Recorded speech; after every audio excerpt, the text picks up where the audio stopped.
like some of them are really, really hot guys, and I'm like a little bit Nice. shy. I'm like, oh, I'm a little bit shy on my belly, because sometimes I think, you know, if I'm wearing something you can't see it, and they're like, no, I like it.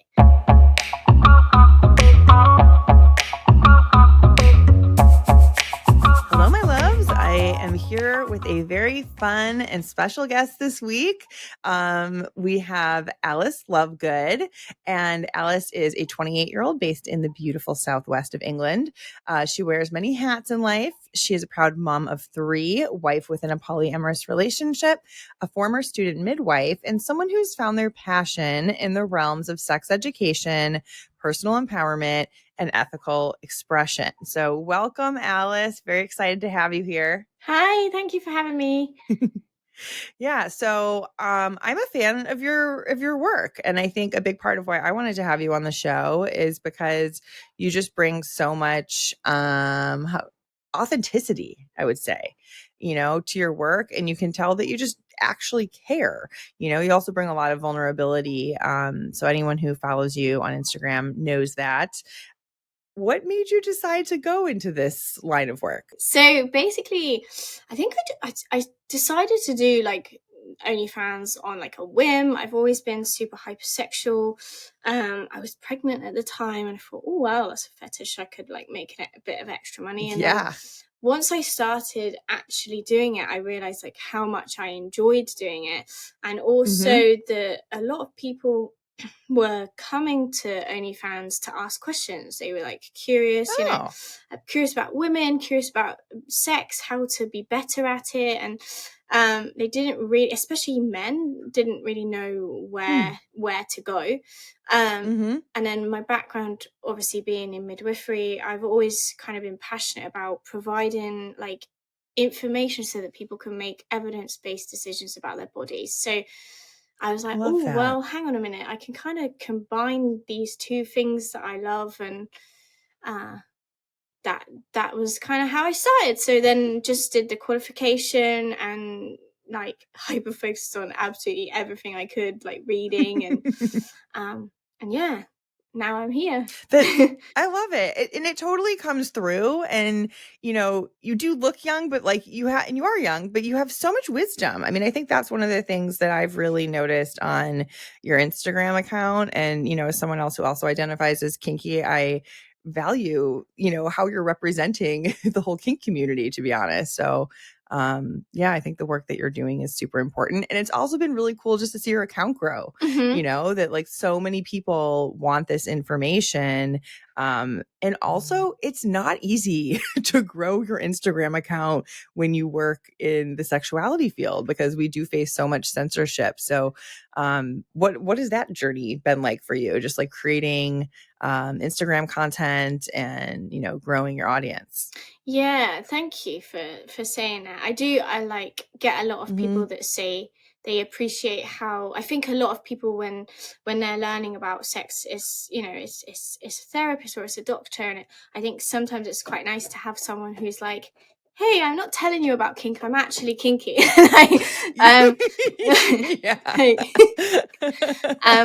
It's true. And with the growth, I sometimes have to pinch myself, because it's like, whoa, like especially I've just hit 300,000 followers on Instagram, which is congrats. I don't think I had seen that yet. Yeah, that's like awesome. today, which is super exciting.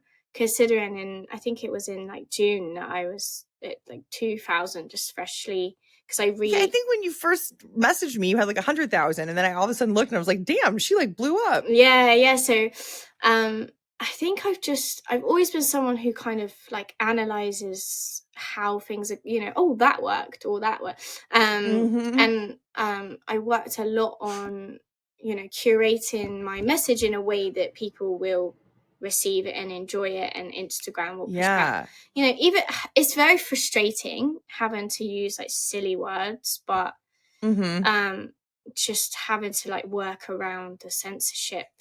You do a great job of it. I couldn't agree more. Like I really resisted that for a while, like censoring anything. And then part of me was also like, I kind of want to show that I'm being censored. It's like people see that like we have to censor it or we have to use silly words and realize how absurd it is. Yeah, it's very because then maybe one day it'll change. Yeah, like because I've had this conversation with quite a lot of people who work in this field. Like, oh well, I don't want to because I want to make a stand, but then that stand doesn't matter if nobody can see it. So it's Right. it's one of those things, like you either try and not do it and then nobody sees it anyway and Instagram don't care, or try and work around it and then you can talk about it to all of the people that find it frustrating. Yeah. And I think you do it in a really like fun, playful way where it just seems effortless. But I appreciate hearing that like there's a lot of thought that goes into your content.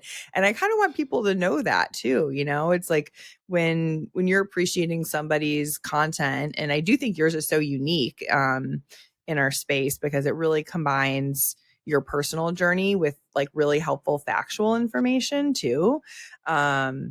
And I think that's why people resonate with you and you're just so genuine. So anyways, I'm excited about that for you. And was it a tough decision to decide to pursue this professionally? Even me becoming a sex therapist or, my podcast, I kind of had to like tell my family like, okay, this is now the work I'm going to be doing. And some people had better reactions than others. So like, how was that for you? So there's been kind of mixed responses, but I've always been like that person that just I remember like as a kid us doing this big quiz in school like the whole year, and you had to like walk to like ABC answers, and I was that one kid, the one at like answer C, when the whole of the year was at another answer, and they're like, why are you there? I'm like, because this is where I think I should be. And then, but I've never been one to like follow the crowd. I'm like, well, this is what I want to do, so I'm going to do it. I wonder if it's because I'm the same way. Like I'm like the one person who will speak up or the one person who will disagree.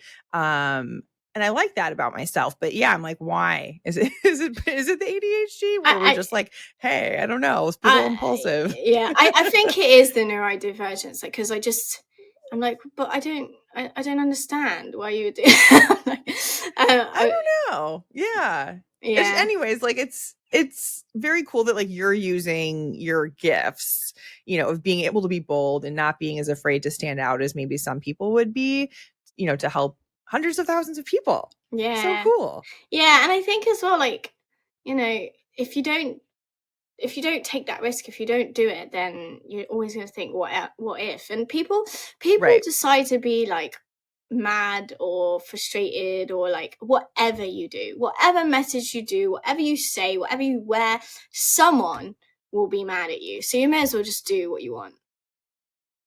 Love that. And I kind of want people listening to know, okay, you don't have to be like as brave as Alice, and like kind of put your sex life out there on Instagram, but like you can be a little brave and you can be a little brave in your sex life still, So like, what would you say to someone who maybe doesn't have that as like one of their main gifts in life and like gifts of their personality, but wants to be a little bit more brave?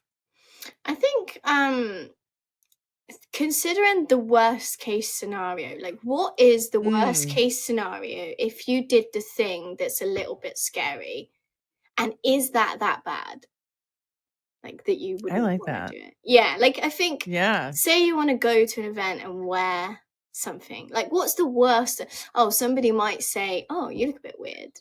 Is that like, like I think which is also super rude and bold on their end. So, yeah. But I think we always like blow it up to be so much worse. Like it's similar with me and like and my husband when we first started in polyamory. It was like what is the worst case scenario? Well, you fall in love with someone else and you want to leave. Well, is actually being open, like not being open, going to stop that from happening? If that's going to happen, will not be. So yes, it's about like weighing up the risks. Great question. And actually like considering it as almost like a scientific thing, like what's the risks, how can we like reduce the risks, is it worth the risk to take it? Yeah. And I think you just brought up a really good point that I always mention to my clients too. It's like we get so caught up in the risk of taking a new step, whether it's, opening up your marriage or wearing an outfit that feels bold to you, like you said, but there's also the risk of not taking it. Like Mm-hmm. we have this illusion sometimes that, well, if I just stay in my little comfort zone, there's no risk. Yeah. And for me, a lot of what I see working with couples is like they don't want to take the risk of telling their partner their fantasy, or Mm-hmm. their kink or yeah. And so they're just like, I'm just going to keep this in. It's like, well, there's also then the risk of you building up resentment, because you're not able to fully be yourself. And there's also your partner's probably going to sense that you're not being fully yourself. And that might actually lead to your sex life getting really stale. So Mm-hmm. just realizing like that quote unquote safe path is absolutely a risk too. Yeah, 100%. I always talk about as well how like when you think about like growth in terms of say you wanted to get stronger, you've got to Mhm. like push yourself past the point of comfort to tell you Mhm. to make the changes you need to make to have any growth. So you need to be in that kind of uncomfortable, not to the point that like, if you lift something too heavy, you're going to break your back. Yeah. But if you lift Yeah. something heavy enough, your body will adapt and change. And it's exactly the same with our minds. Like you need to push yourself into that slightly uncomfortable zone so that you can make it a comfy zone. Yeah. I think you should do more life coaching. Um, Maybe when I feel like my life's sorted, then yeah. Yeah. Because I think you just have so much wisdom to offer. And part of me is like, how did you get so much wisdom when you're only 28? I didn't have that much wisdom at your age. Trauma. That's such an honest answer. I think that actually makes sense, but it's trauma in doing the work, it's Mm-hmm. like if there's trauma and you don't do the work, yeah, you're probably not going to have a lot to offer people. But like when you are brave, and actually emotional bravery is like my favorite quality in humans, period, which is part of why I love my work too. Cause I also think that anyone coming to me has to be a little bit emotionally brave to be willing to look at things. So I just have so much respect for that, you're someone who does the work. So you also mentioned the example of exercise. And I think that's such a good example of getting out of the comfort zone. And I know you also had your own weight loss journey and, you share a lot of like body positive messages. So how has that been an important part of your journey? I think to be honest, the biggest thing. So I haven't really talked about my weight loss journey much. So I did have Oh, weight. I had weight loss surgery. mm-hmm, Because it was always like a battle, and just mm-hmm, something I obsessed over. I was very much like addicted to food. I used it as an mm-hmm, escape, and then I would feel all this shame afterwards, and it was just this horrible cycle. And having a surgery gave me the tool I needed to combat that. So it was never mm-hmm. really about my weight, it was about my mind. Yep. And when that was taken away, like, I suddenly was just eating when I was hungry and stopping when I was full, and, Wow. choosing. Sometimes I would eat a salad, sometimes I would eat pasta, sometimes I would eat a chocolate bar. Like, it wasn't a thing anymore. I Yeah. suddenly had all this time and energy to improve my life in so many other ways. And I just Wow. realized that my weight, not only is like my weight the least interesting thing about me, like I actually get really Uh-huh. frustrated when someone's like, "You've lost more weight." Like, what else have I done this week? um Yeah. that Yeah. actually we spend so much time and effort obsessing over the way that we look, that we, Mm-hmm. what music do you like to listen to, or why do Mm-hmm. what do you love about yourself that you want to improve, or what's your favorite Mm-hmm. walk to go on? Like, there's so much more to us. And Yeah. it's like, oh, hi, I lost 2 pounds this week because I ate, less carbs. It's boring. It's boring. And Yeah. I feel like Yeah. society just spends so much time it might be a bit conspiracy, but telling us to obsess over this so that we don't Yep. notice all the other ways, all the other things that we could be Mm. doing. And that's what it gave me more than anything else. I love that. Like, that's, to me, that's kind of a unique journey with weight loss surgery, is like it helped you give it less attention. Yeah, that's what it's always been. And like just things like, I think because I felt better, I started wearing makeup or wearing nice clothes, and it wasn't about like the weight, it was about how I felt internally. Like I could have done that when I was Mhm. bigger, and it would have had Yep. the same impact, wearing nice Yep. clothes and putting on makeup and feeling good. Mhm. And feeling confident made so much more of a difference than being smaller as such. Yeah. I agree with you, and I think, and I've been a variety of sizes over the course of my life, but I agree with you where it's like when you just put your best foot forward, regardless of where you're at now, it just makes a world of a difference. Or if you Mhm. just put on an outfit that you're like, I took some care in like selecting this outfit, and it's something I feel confident in, Mhm. um, that can change your mood in like a minute. Mhm. Yeah, and I think as well, like, because I've still got like loads of extra skin, and there's so much. I did notice, like, as I was losing weight, I was thinking of all these other things that, oh well, Mhm. this. And I think sometimes we tell ourselves, well, it's this is the reason I can't be. It's because I'm bigger that I can't be successful. It's because I'm not attractive, or it's because I'm not this that Mm. I can't be successful, and it stops us from doing the things that we want 100%. to do.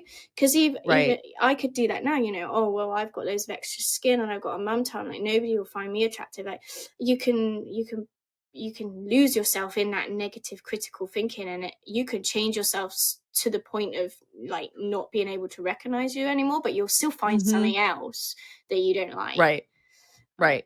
I agree with you. And I've seen that with my clients over the years. It's like you could have somebody with a body that, people would kill for, and she's obsessing over 3 pounds, Mm-hmm. and for me, what I always found fascinating is, you're the same person that moment before you step on the scale and the moment after you see the number, but your story about yourself can be so different just based on that number. And I think it's really important for us to realize nothing's changed in Yeah, that like yeah, 1 second that exactly. you stepped on the scale.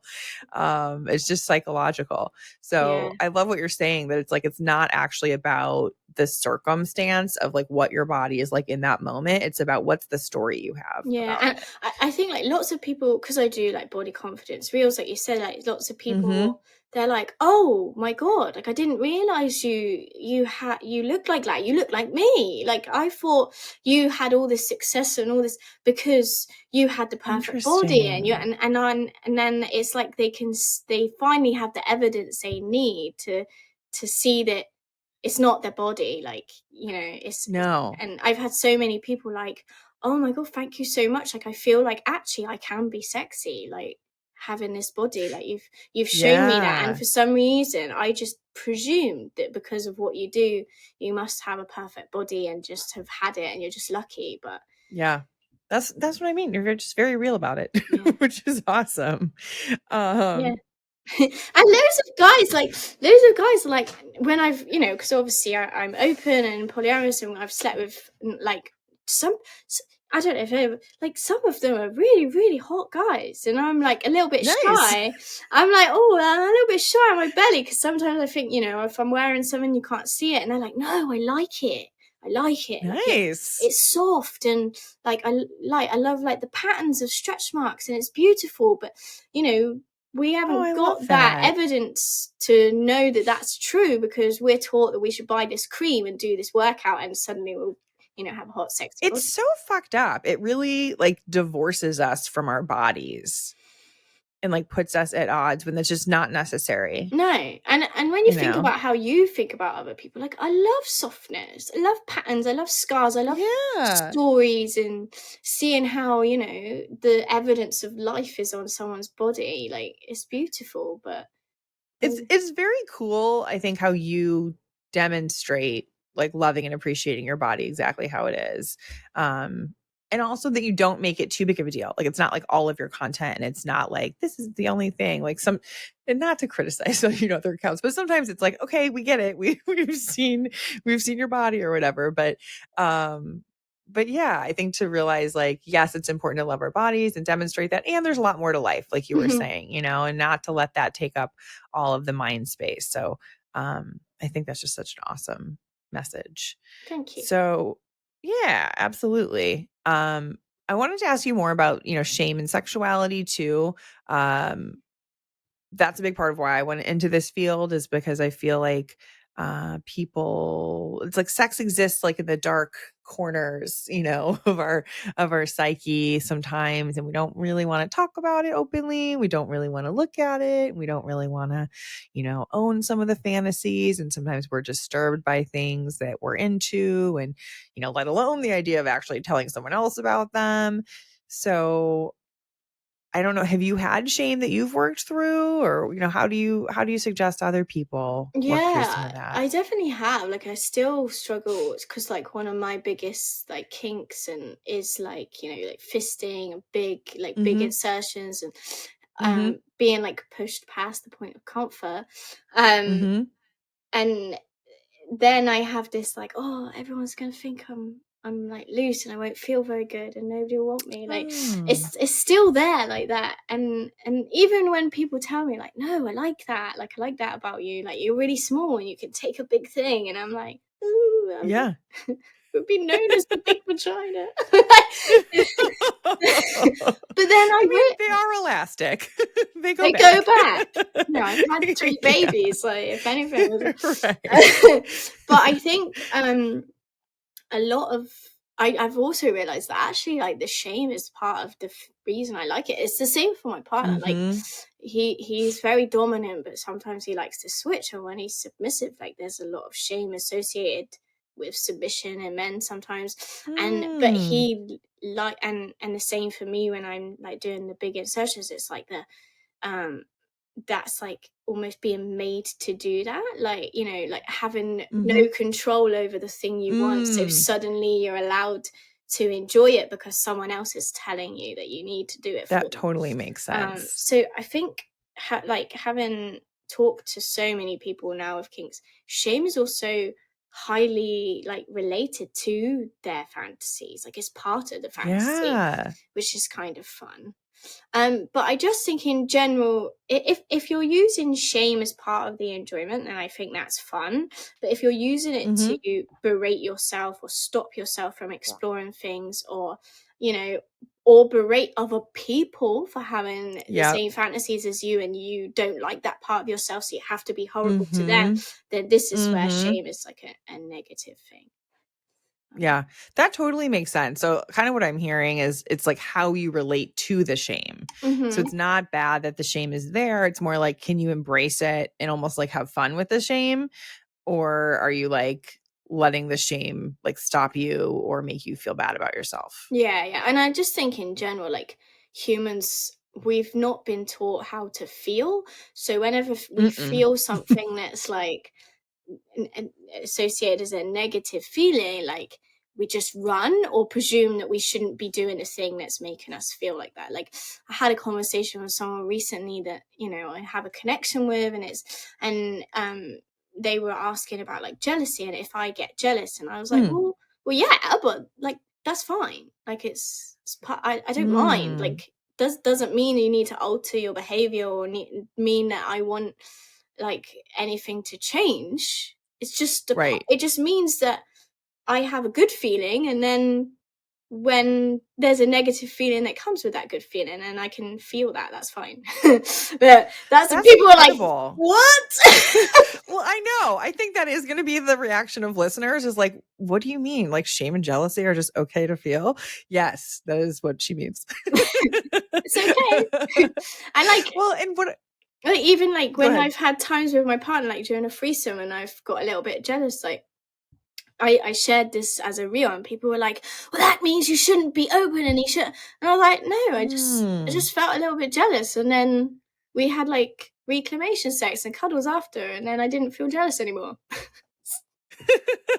Not that deep. Wow. It's like, look what happens when you just accept your feelings and feel them. They pass. Yeah, Yeah. exactly. Yeah. I explain that to my clients all the time. And I kind of do this little like hand puppetry thing where I'm like, here comes the emotion, it's coming. And then it's like when you're resisting it, it actually keeps it stuck Mm, longer. And when yeah. you just let it pass, it's like, ow, ow, ow, ow. Oh, it's gone. Yeah. Like if you're sad, You like know? just howl and cry for a bit and then you'll be all right. Yeah. Or Like like, it's okay to have the emotion. yeah, it's okay. It's not okay to then push that emotion on the person that has like raised that feeling up, but it's Mhm. okay to Mhm. feel it. I think that's the Yeah. big It difference. is okay to feel it. And I think when we feel it with acceptance, like what you're describing, it's so healthy, but when we feel it and we kinda have this, like, story in our head that's, like, really negative and we're really holding on to this negative story, that's what can keep it stuck too. So just Mhm. like, "Oh, okay, I'm having an emotion. This is normal. This is a human thing. I'm gonna just feel it." Um, I would love for more people to be able to do that. Like, I think the world Yeah, would be, like, a drastically better place if people 100%. could just identify and feel their feelings like that. So, yeah. So that's awesome that you can do that. And I think it's just, it's something you do have to work on. So it sounds like you've probably worked on your capacity to like kind of hold those big emotions that don't always feel great in the moment. 100%. And like how to comfort them. Like, and actually kink has Yeah. been a big part of that. Like, you Oh, know, cool. I want to hear more about that. yeah, so like if I'm feeling really overwhelmed, then we can use kink. It doesn't even have to be sexual, but like, impact or wax or ice or to be out of here and like in my body instead. And Mhm. that makes a huge difference. Or oh well, I feel like I need connection and and someone to feel with me. Well, let's have a massage or have a bath or Oh, it's nice. or even like, oh, I don't want to be big. I don't want to be an adult, and I don't want to have adult feelings today. So I'm Yep. gonna have a big cuddly bear, and a dummy, and I'm gonna be a baby because today I don't want to be an adult.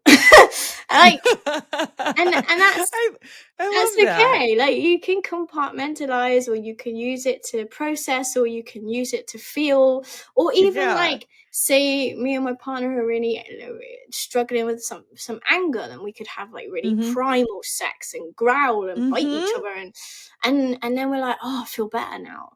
Like, Yeah. I think you just said so many good things there. So like one, being in your body is so essential for like processing an emotion so that it doesn't get stuck within you. And personally, I believe when we don't process feelings, I think they create disease in our bodies and kind of like get lodged in there. But so yeah, processing them and getting them out, I think is really important. And what you're saying also really fits well with internal family systems, which is like the modality of therapy that I usually do with people. And it's like we have these different parts. So, like, you have like a little part, I have a little part as well that I've mentioned on other shows. But, like, okay, let's give space for that part to express herself. Or there's a part that you said is like animalistic or angry or whatever. Okay, let's allow that part. Let's give that part a space to express itself. And I love that kink can provide that and that like our safe sexual connections with trusted partners can be those outlets. Um, I know a lot of times people worry, hey, like, is some of this kink stuff healthy? Or am I kind of like reenacting trauma? Am I going to like re traumatize myself? How do you know where that line is? um, you don't always. Yeah, So I I agree. think it's I think it's about like being aware of the potential for, triggers and hmm things that can happen, doing it with someone that you really trust. And hmm sometimes like it depends because I've had moments where like that has happened. And we've because we do CNC play quite a lot. It's something that we hmm really enjoy. But there has been times where I've been like re-triggered or it's been a lot, but actually that's Can been you can you explain to people what CNC is? I don't know if everyone's going to know that so one. consensual, non-consensual. So sometimes my partner will be like run and I run away and he tries to So he'll be like the predator or like the attacker or something, but it's like a pre-agreed upon thing. Yeah. And we have safe words, and we have safe actions. Like if I can't like Love speak, it. but there has been times where I've like, just suddenly been like stop, like and cried. But actually, that's been really healthy for me, because then he can then provide the comfort and the reassurance and the care that I didn't get when it was not consensual. So, and it's not, some people just like it. You don't have to have had trauma for it. But for some people it is really therapeutic, because you are recreating it in a way that you have full control. Absolutely. And I always get really I agree with you. Yeah, and I get really frustrated as well that people get so like, oh, well, he must be a rapist if he likes. And it's gosh. You see, like, do you tell everyone playing on a computer game shooting that they're a murderer? No, because they're not. Like, we are perfectly capable as adults of telling a difference between a reality and a non-reality. Like, we're watching the most messed up, scary films with sick clowns that murder children, and we're not. And people enjoy that because they enjoy the thrill and the feeling in their body. And just because someone enjoys the hunt and the chase in a game, doesn't mean that they enjoy the reality. Like, why can we separate that with so many other things? But when it comes to this, they can't separate it. That's their issue. Yeah, it's so annoying. And I think it is because sex exists mostly in the shadows still. Yeah, obviously, people listening here are not fully in the shadows, so thank you all for listening. Yeah. But I think most people are, and they're just uncomfortable, and it's like a part of themselves that they don't accept. And I also think like sex is so different into like our normal waking life. Like there's so many parts of ourselves that we can express in our sex lives that we kind of can't express in, polite society or whatever. And so I think people are sometimes just uncomfortable with that. Like, I'm so used to keeping this part buried inside. It feels scary to let it out. Yeah. But I do think we need to learn, like, as humans, abstract and reality are things that we can tell the difference between. Yeah. I did a reel the other day about like the kinks that cartoons would have, and some people like lost their minds. Kinks like, the cartoons. Yeah, because it's just like fun. It's hilarious. Winnie the Pooh definitely likes it wet and messy. Like, it's fun. But like, people lost their minds because I did like Jasmine from like Disney, and they were like, you're sexualizing a child. And I was like, well, for one, I'm sexualizing a cartoon which could be any age that we give her. Right. Two, I actually didn't realize that Disney made her 15. And three, the issue is Disney making her 15. Like, what? She's like doing a sexy dance with like a 40-year-old Jafar. Like, of course I thought she was old enough. Alice. But that's a great point. But she's a lot of mixed messages out there. She's a cartoon. Like, not a child. Like, there's a difference. Yes, there's a big difference. And I mean, there's also, we put sexy models on magazines who are like 15, half naked. It's like, it is a mixed message. But yeah, we don't have our, I don't think we have our head on straight with that as a society. No. At all. So, but yeah, I'd love to ask you a little bit more about the neurodiversity thing. And that's something that you incorporate into your content as well. And I think so many people identify with that. Do you feel like there's any kind of unique considerations when it comes to your sex life if you are neurodivergent?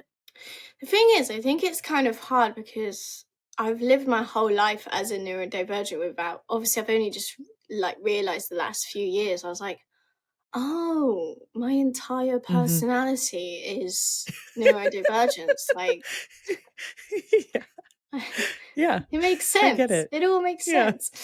So it would be difficult for me to say like, what I don't understand what like a normal person or a typical person there what it would be like for them.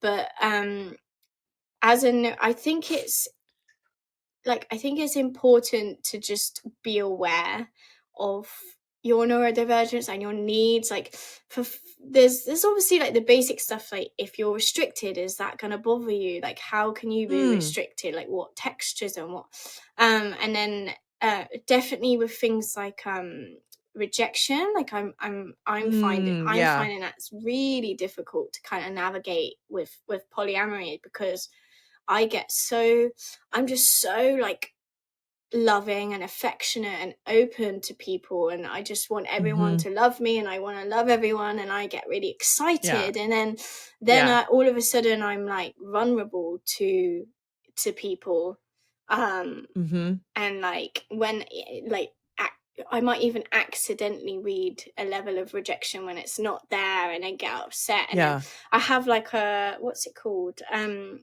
disorganized attachment style. So I'm trying to be like super aware of that, where, you know, if someone's puts a boundary in place, I don't be like, they hate me, and push them back away. So I think like those things are definitely, but that's just in life in general, you should do that work. But yeah, if you're opening yourself up and being vulnerable with people and sharing experiences with them that you like find really like are scary or a lot, then you make sure you're picking people that are willing to understand your neurodivergence and your needs for your neurodivergence. Like for me, I need check-ins a couple of days later, have a chat. I need to feel cared for. I need to feel like I matter to them, and I wasn't just and I need to feel like if something crops up or a trigger, then I need to be able to talk to the person about that. So those things, have those conversations before you play with people. Which actually sounds very securely attached. So if you're not already, you sound like you're very much moving in that direction of earned, secure attachment. And I do have an attachment episode. So for anyone who's like, what's going on with this attachment conversation, I will link to that in the show notes.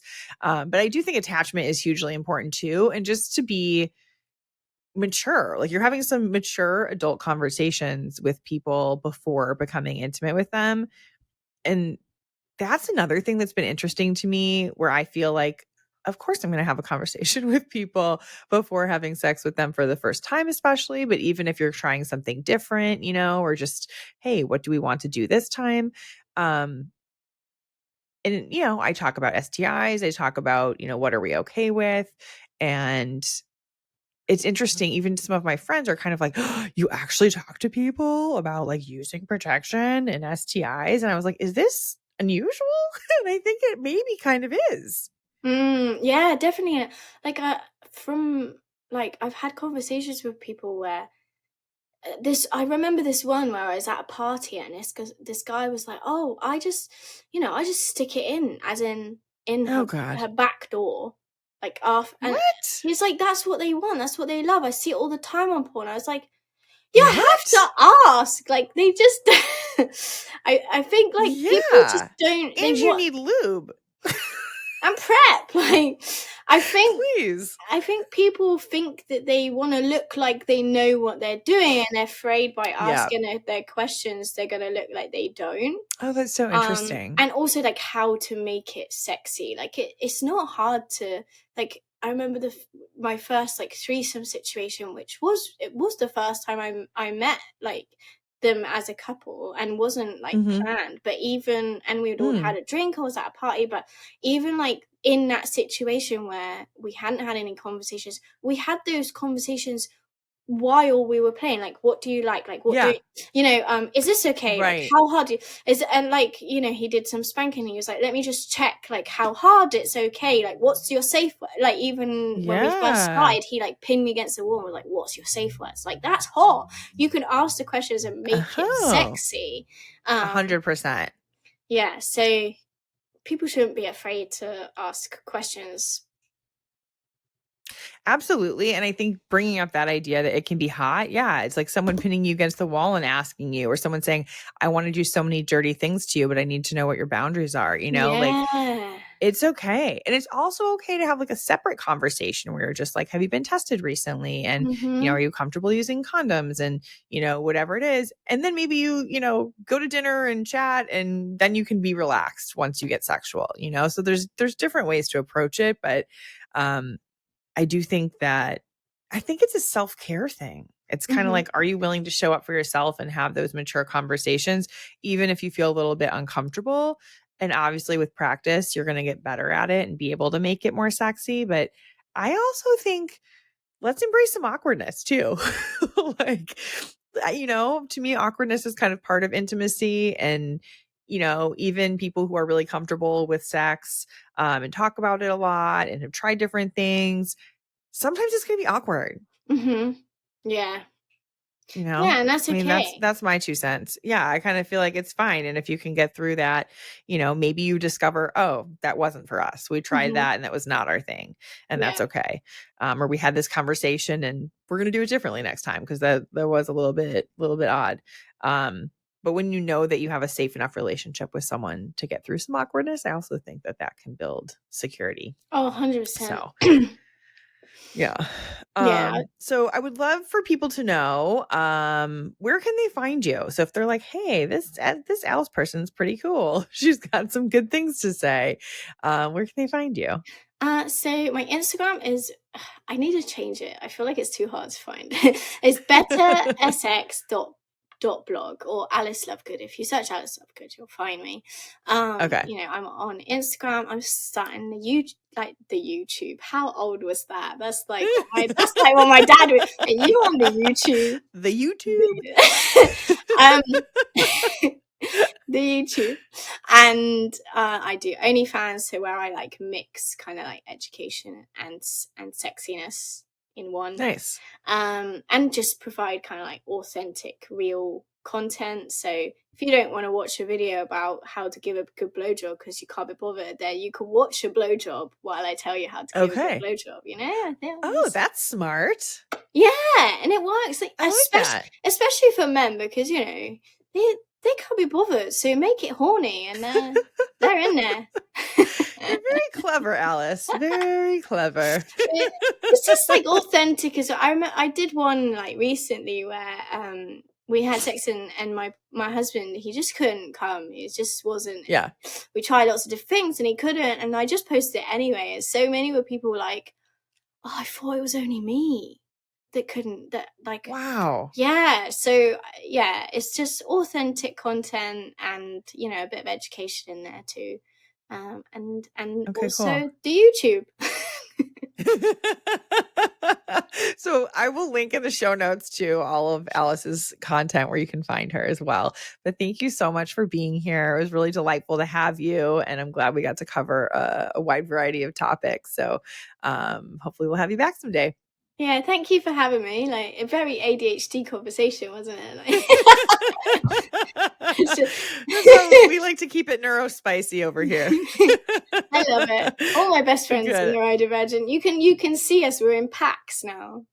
That's right. It seems like some of the circles I'm in, because like I also hang out with other entrepreneurs. They're all ADHD. Oh, so common. Yeah. Where's my phone? Thank you, everyone. Thank you for listening. This has been a neurodivergent episode with Alice Lovegood. Thank you for listening to the Ask a Sex Therapist podcast. Got a question about spicing things up in the bedroom? Find the answers you're looking for in my Dirty Talk Guide, a free resource for my podcast listeners. Grab yours now at heathershannon.co/dirty talk. Again, that's heathershannon.co/dirty talk. And be sure to tell your partner or friends, because everyone has something they would like to ask a sex therapist.